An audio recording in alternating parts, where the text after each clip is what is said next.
Shalom saudara-saudaraku, jumpa lagi dengan channel saya Doa dan Mazmur Pak Rudi Budiatmadja. Saat ini saya akan membawakan, kita akan sharing tentang kesuksesan dari Allah.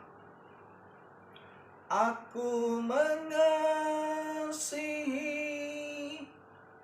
Engkau Tuhan dengan segenap hatiku. Aku mengasihi Engkau Tuhan dengan segenap jiwaku. Ku renungkan firman-Mu siang dan malam, ku pegang perintah-Mu dan ku lakukan. Engkau tahu ya Tuhan, tujuan hidupku hanyalah untuk menyenangkan hati-Mu. Amin, amin, amin, amin. Nah saudaraku, kesuksesan dari Allah dalam menjalani kehidupan ini, saya percaya semua manusia pasti ingin mencapai suatu tingkatan kesuksesan. Manusia dianugerahi oleh Tuhan Allah, yaitu ada akal, pikiran, dan naluri. Sehingga manusia itu condong, suka untuk memperoleh manfaat atau berkat dan menghindari segala permasalahan. Tapi ingat, dalam kehidupan ini kita harus berusaha untuk memenuhi semua kebutuhan manusia, karena itu merupakan suatu kewajiban. Dan untuk keberlangsungan hidup kita seterusnya. Nah, ukuran atau pandangan kesuksesan itu ada dua. Satu, menurut ukuran atau sudut pandang manusia, bahwa dengan berjejernya gelar akademik, punya rumah mewah, punya banyak mobil, investasi uang banyak di bank, menterengnya karir, dan melimpahnya penghasilan, bahkan punya segalanya, katanya 7 keturunan tak habis dimakan, itu baru dikatakan sukses, saudara. Betul, saudara-saudaraku, tapi itu menurut ukuran sudut pandang manusia itu sendiri. Nah, yang kedua, ukuran kesuksesan itu adalah kesuksesan dari Allah. Nah, kesuksesan sejati yang diraih itu, jika seluruh capaian kesuksesan itu memberikan manfaat atau berkat bagi orang lain. Dalam hal ini penting untuk kita pahami bahwa Tuhan memberikan kita hidup agar umur kita tidak sia-sia, tetapi justru memberikan banyak kebermanfaatan bagi diri kita dan orang lain. Jadi hidup itu adalah suatu kesempatan. Selagi kita sanggup melayani Tuhan, maka itu layanilah Tuhan dengan segenap hatimu. Selagi kita masih bisa berbagi dengan orang lain, maka hendaknya kita lakukan. Amin. Nah, syarat untuk mendapatkan kesuksesan dari Allah. 1. Bergaul erat dengan Tuhan. Maksudnya apa? Kita bisa curhat-curhatan dengan Tuhan, dengan Allah kita. Kita bisa berdoa, kita minta hikmat, kita minta tuntunan dari Tuhan. Yang kedua, selalu ucapkan syukur. Apapun keadaanmu, tetap ucapkan syukur. Yang ketiga, hidup tidak bercelah. Artinya, usahakan kita hidup dalam keadaan kekudusan, tidak berbuat dosa. Yang keempat, sabar untuk berusaha atau bekerja keras dalam mencapai tujuan, menahan diri dari rasa malas dan lelah, Alkitab katakan dengan tegas dan keras, jika engkau malas, maka engkau jangan makan. Hal ini apa? Hal ini menunjukkan bahwa kesuksesan itu adalah suatu proses yang mau kita capai. Kunci kesuksesan itu adalah iman, saudaraku. Saat ini kita beriman bahwa suatu saat nanti ke depannya kita akan sukses. Itu artinya pada saat ini kita menabur dengan berusaha keras. Kita percaya, kita juga berdoa kepada Tuhan, maka suatu saat nanti kita akan menuai kesuksesan atau keberhasilan. Orang yang sukses adalah orang yang mampu mengambil suatu keputusan yang tepat dalam kehidupannya. Doa adalah dasar penting, sarana penting untuk pengambilan keputusan yang tepat, sehingga kita bisa terhindar dari keputusan yang salah. Keputusan yang tepat itu misalkan kita buang pikiran negatif, kita buang prasangka, ikatan masa lalu, rasa curiga, kita buang. Tapi kita isi kehidupan ini dengan pergaulan yang erat dengan firman Tuhan. Yang kelima, misalnya, jangan ambil keputusan jika kita dalam keadaan panik, saudaraku. Yang keenam, selalu kita melakukan suatu keputusan kita itu kita konsultasikan dengan orang yang tepat dan benar pada saat kita bimbang. Orang sukses adalah orang yang berusaha untuk mengisi waktu mereka dengan hal-hal yang positif, saudaraku. Sukses adalah kemampuan untuk menjalani hidup kita sesuai dengan keinginan kita, melakukan apa yang paling kita bisa nikmati, dan dikelilingi oleh orang-orang kita yang disenangi dan dihormati. Ada 4 pondasi kesuksesan. Sukses adalah suatu proses dan perjalanan meraih pencapaian. Nah, 4 pondasi itu, orang-orang yang paling sukses meraih pondasi prestasi yang terbaik melalui pengejaran 4 pondasi ini. 1, tujuan. Nah, tujuan kesuksesan itu yang harus dicapai itu orang itu bisa menikmatinya. Kalau dia tidak bisa menikmatinya, dia belum tentu sukses. Nah, ini berkaitan dengan pondasi yang kedua, kesehatan, tentang kebahagiaan, dan keempat, tentang kesejahteraan lahiriah dan batin. Nah, saudaraku, kalau misalnya orang dikatakan sukses, punya uang banyak, punya mobil, punya segalanya, tapi dia sakit-sakitan, dia tidak bisa kemana-mana, dia tidak bisa makan, dia tidak bisa pergi kemana-mana, dia tidak bisa menikmatinya. Orang tersebut tidak sukses, dia tidak bahagia. Dia punya kesejahteraan lahir batin, tapi dia tidak bisa menikmatinya. Itu tidak sukses. Nah, semakin tinggi kesuksesan yang kita raih, maka semakin besar pula tanggung jawab kita dan keputusan kita untuk kemanfaatan kita untuk melakukan itu lebih besar untuk orang lain.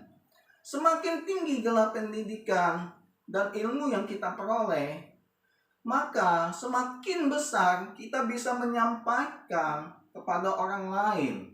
Semakin banyak kekayaan yang kita peroleh, maka semakin banyak berkat yang kita berikan untuk orang lain.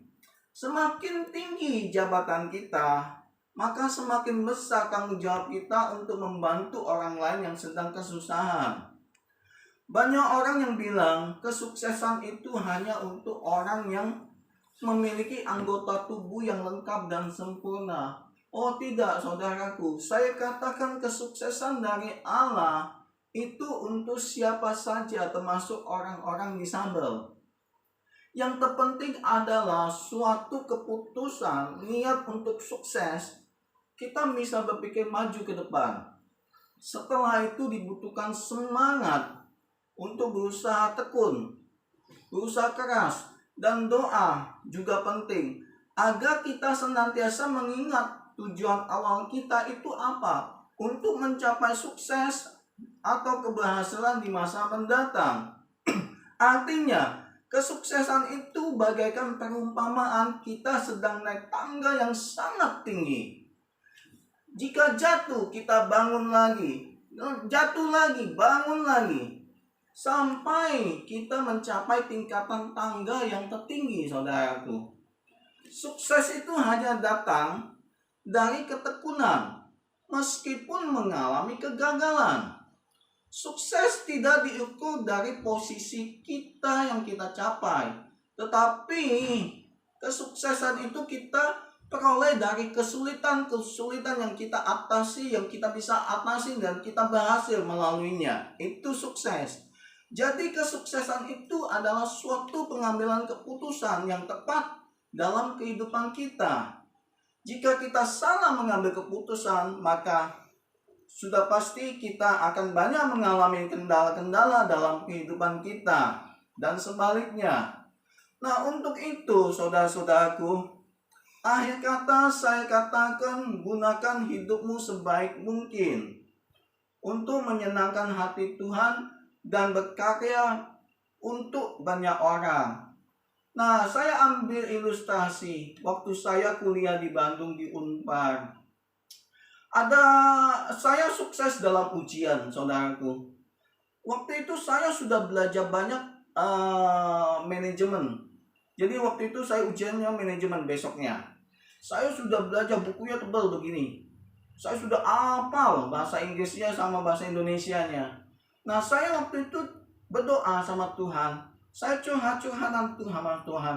Tuhan, seandainya saya tahu besok soal apa yang harus yang keluar, saya tidak usah capek-capek menghafal dengan baik gitu. Walaupun saya sudah menghafalnya, saudaraku. Nah, tengah malam Tuhan tiba-tiba kasih saya penglihatan soal apa aja yang keluar untuk ujian manajemen. Dan saya melihat itu. Soal ini. Saya catat. Sudah tuh saya cari apa yang sudah saya pelajari. Dan ternyata besok paginya soal itu sama persis. Nah, saya sukses dalam ujian. Yang kedua tentang ujian manajemen keuangan. Yang pengajarnya waktu itu adalah dosen Unpad. Saya kuliah di Unpad. Nah, disuruh datang di Unpad, kampus Unpad. Kebetulan itu disuruh datang 55, saudaraku. Nah, kebetulan giliran saya 5 orang itu, teman-teman saya itu termasuk orang yang pintar-pintar. Nah, kita duduk berkeliling. Pada saat itu dosen Unpad itu bilang begini, "You, apa yang you pelajari?" Teman saya menjawab, "Ini Pak," misalnya. Nah, tapi pada saat sudah dijawab, "Ini Pak," dosen itu mulai menanyakan tentang hal itu. Teman saya pada TKO, semua satu persatu. Nah, pada saat lagi dalam pertanyaan itu, saya curhat-curhatan sama Tuhan. Tuhan, nanti pada saat giliran saya mau bilang apa ke dosen ini? Saya sudah belajar apa? Saya bilang yang saya kuasai ya yang sederhana ini, jadi saya bisa mengutarakannya dengan baik. Tuhan bilang, jangan, kamu harus bilang kamu belajar tentang saham. Saya bilang sama Tuhan, Tuhan, saya memang belajar tentang saham dan lainnya, tapi saya tidak menguasainya. Tuhan bilang, pelajarin itu dan ucapkan itu tentang saham. Oke lah, saya tunduk sama Tuhan. Saya bilang pada saat giliran saya, "You, apa yang lu belajar?" Saya bilang, "Saham." Nah, pada saat tanya jawab, saya nggak tahu. Pokoknya saya ngomong aja. Akhirnya saya lulus, saudaraku. Saya dapat A, manajemen keuangan. Nah, yang terakhir, kakak pembina saya rohani selalu bilang sama saya apa? Andalkan kekuatan Tuhan. Andalkan kekuatan Tuhan. Saya doa sama Tuhan, saya belajar ya hasilnya bagus. Walaupun saya nggak belajar, itu minimal hasilnya di atas 70. tidak pernah di bawah 60. Saya bilang sama Tuhan, saya mau andalkan Tuhan, gimana caranya ya Tuhan. Karena ini saya belajar untuk ujian akuntansi manajemen, saudaraku. Akuntansi manajemen bukunya tebal, ada hafalannya, ada hitungannya. Nah, saya sudah belajar ngelotok di kepala nih, tinggal besok. Tapi malamnya saya berdoa, saya mau andalkan Tuhan, gimana ya caranya Tuhan. Besoknya, saudaraku, pada saat ujian akuntansi manajemen, ada soal teori, ada juga soal hitungan. Saya pada saat itu tidak bisa mengerjain sama sekali baik soal teori maupun soal hitungan. Saya bolak-balik saya berpikir keras untuk apa? Untuk menjawab baik mau soal teori maupun hitungan. Semakin saya pikir, semakin saya tidak bisa. Berarti pengetahuan saya, apa yang saya pelajari itu nol.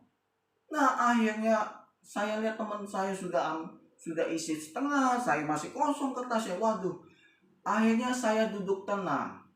Saya berbahasa roh. Saya bilang, Tuhan, saya menyerah. Saya andalkan Engkau. Akhirnya saya coba tulis. Saya nggak tahu tulis apa waktu itu. Pokoknya tulis aja. Hitungannya juga saya tulis saja apa yang sesuai Tuhan tuntun. Akhir kata pulangnya itu saya sedikit kecewa. Saya bilang, aduh, saya salah berdoa. Kenapa saya doa untuk minta andalkan Tuhan? Hasilnya begini. Nah, saya bohong, saudaraku. Apa yang kita rencanakan itu berbeda dengan apa yang Tuhan rencanakan. Contoh tadi, saya belajar ini, tapi Tuhan bilang belajar saham, ucapkan saham. Makanya saya percaya, pada saat kalau misalnya saya untuk belajar yang sederhana, berarti dosen itu sudah lebih menguasai. Jadi pada saat saya diminta untuk ucapkan saham, mungkin Tuhan tahu dosen itu juga kurang paham tentang saham. Begitu saudara. Nah, begitu juga tentang ujian akuntansi manajemen. Itu saya di kelas di kampus Unpar itu, nomor 1 nilai yang paling tinggi itu selalu dimeraih oleh seorang cewek. Saya paling nomor 3 atau nomor 4. Saya nggak pernah dapat nomor 1. Nah, akhirnya pada saat saya mengandalkan Tuhan, puji Tuhan, yang saya tidak kira kalau nilai ujian akuntansi manajemen saya keluar, saya dalam hati saya nggak mau lihat, saya sudah tahu udah pasti jelek gitu. Teman saya kasih tahu bahwa nilai ujian akuntansi manajemen saya yang paling tinggi nomor 1, 80. Ya, yang paling tinggi 80, saudaraku. Jadi yang teman saya yang wanita itu yang selalu nomor 1 itu kalah di bawah saya dan lain-lain, dan saya menjadi nomor 1. Nah, itulah pengalaman saya sukses dalam ujian. Apa yang saya tidak pikirkan, Tuhan buat saya menjadi nomor 1. Amin. Shalom.